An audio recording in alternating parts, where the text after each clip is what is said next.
Moi, ça me fait très peur que l'Iran s'y mette vraiment et qu'il y ait une vraie guerre. Quand ils font des choses comme ça et qu'il y a autant de missiles qui tombent, sans dire que 200 alors qu'ils en ont des milliers, ça remet un peu en question nos capacités à nous défendre. La propagande occidentale qui consistait à dire que voilà, ils sont pas grand-chose, on va les écraser, ils ont peur, est fortement remise en cause. Parce que si avec pas grand-chose, ils ont montré que voilà, Israël n'est à l'abri de rien, et que les Américains ne peuvent pas leur garantir qu'ils soient à l'abri de quoi que ce soit, eh ben, qui est à l'abri de quoi que ce soit? Bonjour mesdames et messieurs, bienvenue sur ma chaîne. Alors, pour cette vidéo, je vais vous donner mon interprétation de la riposte iranienne.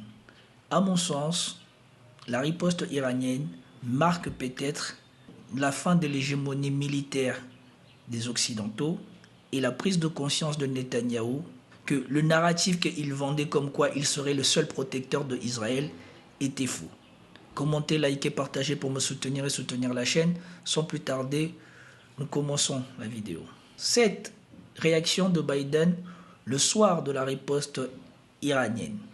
Biden est intervenu bien plus tôt que Netanyahou pour dire ceci. Avant de commencer, je veux dire quelques mots sur l'attaque par missile de l'Iran contre Israël aujourd'hui. À ma demande, l'armée des États-Unis a activement soutenu la défense d'Israël. Nous évaluons encore l'impact, mais d'après ce que nous savons maintenant, l'attaque semble avoir été repoussée et inefficace. C'est un témoignage des capacités de l'armée israélienne et du soutien de l'armée américaine. Bon. Là, c'est la propagande. L'attaque n'a pas été écartée de manière efficace, mais à ce soir-là, au moment où il parlait, sans doute il pensait qu'il y aurait une plus grande maîtrise de la communication par Israël et qu'on ne verrait pas ce qu'on a vu partout. Et surtout, pour appuyer ce que je vous dis, une seule vidéo suffit. La seule vidéo qui suffit à vous faire dire que Biden était en train de mentir et voulait encore entretenir la propagande, le mythe que, soi-disant, lui et son armée, ou en tout cas les États-Unis ou les Occidentaux étaient encore les plus forts militairement, c'est cette vidéo qui démontre que le QG du Mossad est passé pas très loin d'être anéanti. Et donc, si l'Iran le voulait, les résultats de cette frappe auraient pu être bien plus catastrophiques. Et que donc les paroles de Joe Biden sont des mensonges. This is the impact site for one of those Iranian ballistic missiles. And if you see the size of this crater, that's about 30 feet deep and maybe 50 feet wide. Et donc ici, on vous montre le cratère laissé par le missile balistique iranien. Et ici, j'ai bien compris, bon, en tout cas, il est énorme. You can see all the debris around here. And to give you a sense of the targets for these strikes, that white building back there, about 1,500 feet behind. Et donc il dit, pour vous montrer quelle était la cible, l'immeuble blanc derrière, et on finit. Behind me is the headquarters of the spy agency, the Mossad. L'immeuble là-bas, derrière, le blanc, est le siège du Mossad. Et donc, ce missile iranien est venu tomber pas très loin du siège du Mossad. Et vous voyez que, je ne sais pas, ça ne devait sûrement pas être rempli d'explosifs, parce que les dégâts sont minimes quand on sait à quelle vitesse ces armes-là touchent le sol. S'ils étaient remplis d'explosifs, ça aurait été comme ce que nous avons vu les Israéliens faire à Gaza. Et surtout, ce qui me pousse à relativiser sur la charge explosive contenue ou dans ces missiles, c'est ici, vous voyez, je ne sais pas si c'est le missile ou si c'est un débris qui touche, mais vous voyez que ce n'est que de l'énergie cinétique qui est libérée, il n'y a pas d'explosion. Regardez ça.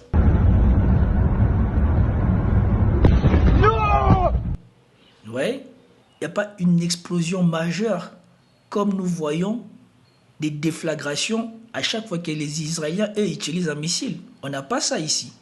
Et donc, revenons au discours de Biden. C'est aussi le reflet de la planification intensive entre les États-Unis et Israël pour anticiper et défendre contre cette attaque audacieuse que nous attendions. Ne vous y trompez pas, les États-Unis soutiennent pleinement Israël. J'ai passé la matinée et une partie de l'après-midi dans la salle de situation à rencontrer toute mon équipe de sécurité nationale et à consulter indirectement les Israéliens sur l'impact de la situation sur nous. Mon équipe de sécurité nationale a été en contact constant avec des responsables israéliens et leurs homologues, engageant des discussions actives. Nous rassemblons toutes les données pour garantir l'exactitude. Nous avons été en communication continue avec le gouvernement israélien et nos homologues, et il y a encore plus à venir alors que nous évaluons la situation. Ce que moi je retiens de cette vidéo, c'est qu'ici le masque tombe. Ici nous comprenons que Israël n'a jamais vraiment agi de son propre fait. Israël a toujours agi avec l'aval des Occidentaux. Voilà pourquoi ils n'ont jamais sanctionné ou pris des sanctions contre Israël. Voilà pourquoi ils ont toujours évité que, aux Nations Unies, on prenne des sanctions contre Israël. C'est parce que ce que Israël fait, c'est sans doute eux-mêmes qui l'ont toujours voulu. Mais comme dans la plupart des pays occidentaux, ces élites ne sont pas alignées avec leur peuple, et que leur peuple voit qu'ils font passer leurs intérêts avant eux, ils ne veulent plus mourir pour rien. Et donc, ils ne peuvent plus se permettre de faire la guerre. Il leur faudrait une raison légitime de faire la guerre. C'est qu'ils n'ont pas. Et donc, ils arment des proxys, et ils financent des proxys partout dans le monde. S'il y a un pays qui est prêt à faire le sale boulot, qui leur profite, comme Israël, comme le Rwanda, comme l'Ukraine, ils armeront ce pays et ils feront de tout leur possible pour que ce pays soit impuni dans ce qu'il fait. Et voilà pourquoi ici vous avez Joe Biden qui prend les devants. Il vient parler avant Netanyahou. Et vous comprenez ici que les masques sont tombés et que c'est bien eux, les Occidentaux et en tête les États-Unis, qui sont derrière ce que fait Israël dans le Moyen-Orient. Parce que si vous vous souvenez, Joe Biden, c'est la même personne qui a repris la propagande des enfants décapités et qui l'a exposée au monde pour légitimer l'action d'Israël, alors que cette information était fausse et sans doute il le savait depuis le début. Et maintenant, là où vous vous rendrez vraiment compte que c'est eux qui sont derrière Israël et que c'est sans doute eux les commanditaires, ou en tout cas, c'est eux qui poussent Israël en avant à faire ce que Israël fait parce que ça profite à leurs intérêts. C'est ce que dit cette correspondante de Europe 1 sur l'action de Joe Biden. Aux États-Unis, rejoindre la correspondante d'Europe 1, Anne Toulouse. Anne, Washington veut se coordonner avec Israël pour organiser la riposte après l'attaque iranienne. Mais Joe Biden freine des 4 fers pour qu'Israël ne frappe surtout pas les installations nucléaires de Téhéran. Ici, pour moi, j'attire votre attention, non, c'est pas tellement sur ce que vient de dire ou le contexte que vient de donner la journaliste. En sachant tout ce que vous savez, focalisez-vous sur la réponse que va donner cette dame ici. Oui, il ne faut pas oublier qu'entre autres choses, nous sommes à 34 jours de l'élection présidentielle et la dernière chose que Joe Biden veut est une riposte qui embraserait la région. Donc, comme il le fait pratiquement depuis un an, il soutient d'une main Israël dans la défense de son territoire tout en le retenant de l'autre contre une riposte que les États-Unis jugeraient disproportionnée. Dès mercredi, il a dit qu'il ne cautionnerait pas une attaque contre les sites nucléaires iraniens, mais il y a une autre ligne rouge que constituent les installations pétrolières du pays. Si elle était franchie, cela pourrait entraîner de graves conséquences, non seulement politiques, mais économiques. Bien que le président ne se soit pas exprimé sur le sujet, la Maison-Blanche faisait savoir hier que des discussions étaient en cours pour définir la nature d'une réponse israélienne qu'il n'estimait pas imminente. Joe Biden a parlé au téléphone avec ses partenaires du G7, dont évidemment la France. Ce qui est sûr, c'est qu'il a fait son deuil de ce qu'il considérait comme l'héritage diplomatique de son mandat, un accord de paix ou même de cessez-le-feu entre Israël et le Hamas et le Hezbollah. Et donc ici, plusieurs choses à comprendre. Joe Biden veut se coordonner avec les Israéliens. Joe Biden ne veut pas que la riposte israélienne entraîne une escalade. Parce que l'escalade compliquerait la vie à Kamala Harris. Et ici, vous comprenez pourquoi Joe Biden a fait échouer toutes les tentatives qu'on a essayé de faire passer à l'ONU pour contraindre Israël à arrêter ce qu'il faisait. et pourquoi il a fait capote les efforts de paix des autres pays, parce qu'il voulait que ce soit lui qui impose un cessez-le-feu, qui impose un traité de paix, et que pour cela, ça garantisse aux démocrates la victoire ou quelque chose d'important pour légitimer la victoire de Kamala Harris. Ici, vous n'attendez presque plus Kamala Harris. Elle fait son soutien à Israël, mais timidement, parce qu'on s'approche de plus en plus de la fin, et que l'électorat jeune, l'électorat démocrate, en une bonne partie, ne soutiennent pas ce qui se fait là. Et donc le monsieur, il est embarrassé. L'autre chose majeure à retenir, c'est que Joe Biden ne consulte pas que Israël, il consulte aussi les Occidentaux. Pourquoi? Parce que sur ce terrain, il y a deux projets qui s'opposent. Il y a le projet de Netanyahou et il y a la route de la soie, des BRICS, de la Chine. Et donc, vous voyez ici, d'autres choses sont en train de rentrer en jeu et vous voyez bien que Israël est en train de plus en plus de ressembler à un proxy. Parce que de toute manière, pour que cette riposte se fasse, ils auront besoin de l'armement américain et de l'autorisation américaine pour l'utiliser. Et donc ici, les choses reprennent forme. Et nous voyons bien ici que l'Israël agit pour le compte des Occidentaux. Et sans doute, maintenant nous comprenons mieux pourquoi les sionistes de France ont toujours dit que Israël se bat pour le monde. Il ne se bat pas pour le monde en sa totalité. Il se bat pour le monde des Occidentaux, pour le maintien de l'hégémonie occidentale. Mais, passons. Ce qui vient encore plus appuyer le fait que ce sont les Américains et le G7, les Occidentaux, qui étaient derrière Israël, c'est la réaction de Biden ici. L'attaque balistique de l'Iran donne à Israël le droit de riposter, mais selon Joe Biden, les représailles doivent être proportionnées. Israël dispose d'une opportunité pour porter au régime des Mollahs une frappe décisive et les dirigeants du G7 craignent une guerre incontrôlable. À la question... La chose qui me fait toujours rigoler chez les Occidentaux, c'est de penser qu'ils vont attaquer les gens et les gens vont rester comme ça, tendre la deuxième joue, se faire gifler par eux et se faire affaiblir sans réagir. C'est ce qu'ils ont voulu faire en Russie, ça n'a pas marché. C'est ce qu'ils ont fait au Hezbollah et maintenant l'Iran l'a bien compris. Et surtout, tout le monde, les BRICS l'ont bien compris. Ils ont déjà laissé faire cette erreur avec Kadhafi. Ils n'ont pas laissé faire cette erreur en Syrie. Et ils ne laisseront pas faire cette erreur en Iran. Et donc moi j'aime bien comment ils présentent les choses. Comme si l'Iran, alors qu'elle a fait une riposte où elle n'a causé aucun mort, quasiment aucun mort côté israélien, aucun objectif civil, aucun objectif économique atteint, soudainement, eux, ils vont accepter que, parce que c'est les États-Unis et parce que c'est Israël, ils vont venir porter un coup majeur au pays. Alors que nous avons bien compris que la démonstration iranienne a déjà fait preuve.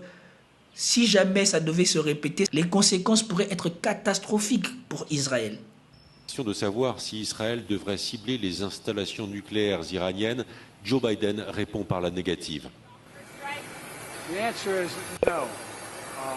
I think there's things we'll be discussing with the Israelis what they're going to do, but all seven of us agree that they have a right to. Vous avez vu? Nous, les 7, on est d'accord. Ces gens-là n'ont jamais été d'accord, les 7, sur tout ce qu'Israël a fait dans l'escalade des tensions là-bas. Mais comme par hasard, là, que maintenant ils sont au pied du mur et qu'on leur a montré que voilà, il est possible que Israël soit profondément affaibli par l'Iran, ça devient nous décidons. Ça ne devient plus Israël. Hein. Nous sommes d'accord sur ce qu'Israël doit faire. Moi, ce qui m'intéresse dans tout ça, c'est de remettre les choses dans leur contexte. Je vous remettrai les images dans cette vidéo également. Il faut d'abord que l'on regarde la réaction de Netanyahou après la riposte, quand il a pris la parole. Peut-être que l'on comprendra mieux pourquoi il est dans cet état-là. Ici, j'attire votre attention sur les mains de Netanyahou. Regardez ses mains pendant qu'il parle. C'est son fameux discours où il promet à l'Iran, l'axe du mal, une riposte. Et je reviens encore ici parce que je pense que cette image ne sera pas relayée comme telle dans la majeure partie des pays occidentaux, sauf comme Twitter l'a déjà fait, et que là, ils n'auront plus le choix, ils le relayeront. Mais quand ils ont relayé la réponse de Joe Biden, ils n'ont jamais relayé ce message comme il a été filmé en brut et que c'est resté sur Twitter. Regardez les mains de Netanyahou. Regardez dans quel état est le papier pendant que Netanyahou parle. Le papier, il est en tremblote. Ses mains sont en tremblote. Soit il est pris par un grand stress, soit il a peur. Et donc, si vous êtes déjà battu, si vous avez déjà fait des choses majeures, vous savez bien que il y a des moments où on ne peut plus cacher sa nervosité ou sa peur. Et donc, là, nous avons un moment d'effroi de Netanyahou sous les yeux, si on peut le dire comme ça. Et ici, il a sans doute compris que ce qu'il faisait vivre aux gens au Moyen-Orient, eh ben, Israël n'est pas à l'abri de ça. Parce que la plupart des projectiles qui ont atterri en Israël n'ont pas causé des explosions, de déflagration, comme les projectiles que lui, il tire partout. Et si ça aurait été le cas, les dégâts auraient pu être bien plus importants pour Israël. Et à la lumière de ceci, il faut comprendre peut-être aussi, le froid vient aussi du fait que peut-être il réalise aujourd'hui que les États-Unis ne peuvent pas lui garantir ce que lui, il promet aux Israéliens, de les mettre à l'abri du danger. Et comme j'ai dit dans ma précédente vidéo, et je vous le mets, la Russie appelle Israël à cesser immédiatement les hostilités au Liban afin d'éviter des conséquences graves pour la région et de passer à des méthodes politiques et diplomatiques pour régler la situation actuelle. C'est ce qu'a déclaré l'ambassadeur russe en Israël, Anatoly Viktorov. L'ambassadeur russe en Israël avait prévenu Netanyahou. Et immédiatement les hostilités et à s'orienter vers un règlement pacifique et politique de la situation. Sinon, les conséquences seront absolument graves pour tous les pays de la région, a-t-il souligné sur la chaîne Rossiya 24. L'ambassadeur a souligné que la Russie condamnait l'assassinat le 27 septembre dernier de Hassan Nasrallah, le secrétaire général du mouvement chiite libanais Hezbollah, qui, selon le diplomate russe, a été perpétré par des méthodes terroristes. L'assassinat de Hassan, note le diplomate, montre le manque de volonté d'Israël de mettre fin au conflit et de ramener la situation sur la voie politique et diplomatique. De plus, Anatoly Viktorov a déclaré que la situation actuelle au Moyen-Orient était le résultat de l'échec de la politique américaine dans la région. J'attire votre attention sur le rôle extrêmement malveillant et non constructif des États-Unis dans cette région. Le ministre russe était en Iran le jour, je crois, de la riposte.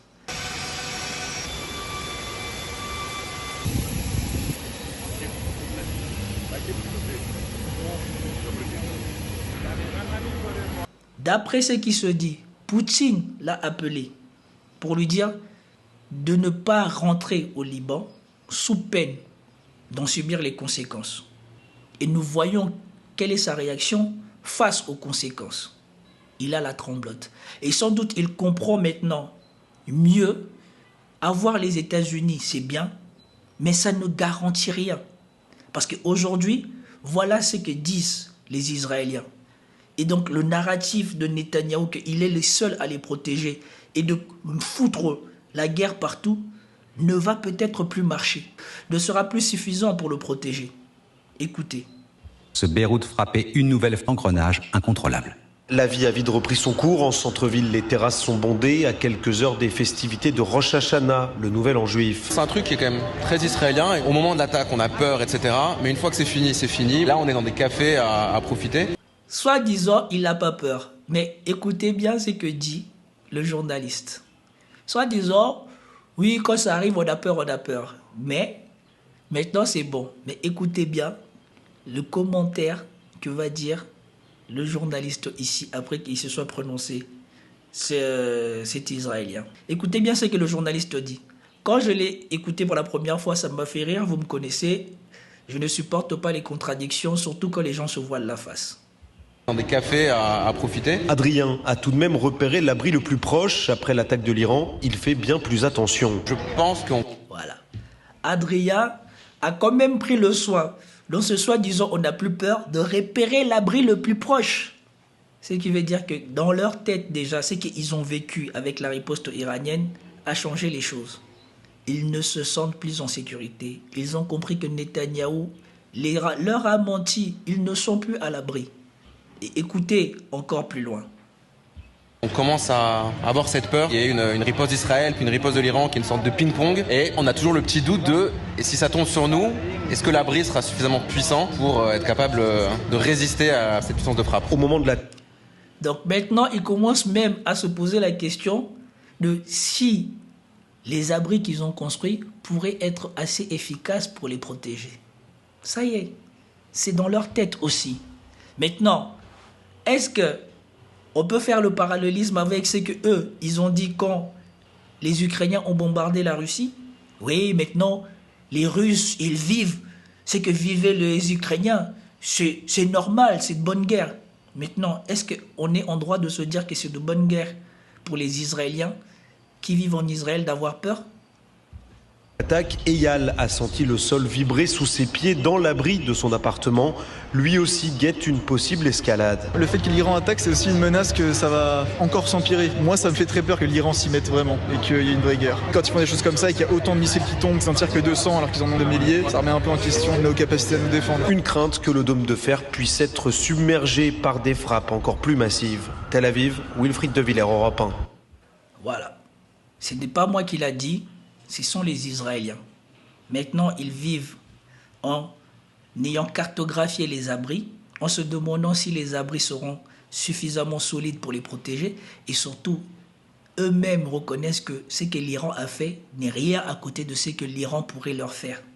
Et surtout, dans tout ça, ce qui sera peut-être la miniature de cette vidéo, c'est que Poutine a révélé au grand jour les jeux de l'Occident, le jeu du G7. C'est que l'alliance des pays de BRICS, qui n'est pas basée sur la vassalité, mais sur la coopération, est en train de mettre en évidence la volonté des Occidentaux de vouloir maintenir leur hégémonie sur le monde. Surtout la divergence entre leur volonté maintenant et leur puissance militaire. Nous ne disons pas ici qu'ils ne sont pas puissants.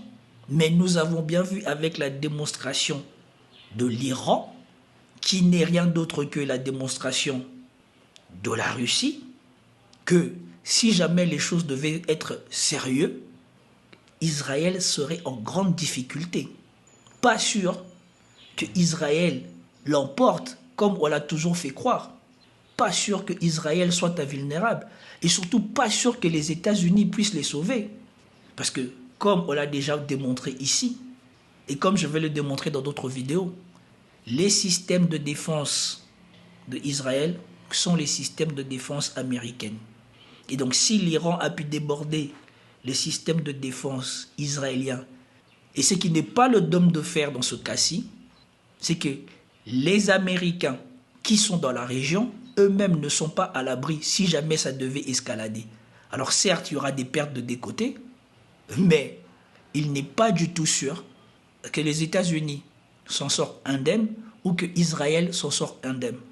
Et donc, la propagande occidentale qui consistait à dire que voilà, ils ne sont pas grand-chose, on va les écraser, ils ont peur, est fortement remise en cause. Parce que si avec pas grand-chose, ils ont montré que voilà, Israël n'est à l'abri de rien et que les Américains ne peuvent pas leur garantir qu'ils soient à l'abri de quoi que ce soit, eh bien, qui est à l'abri de quoi que ce soit?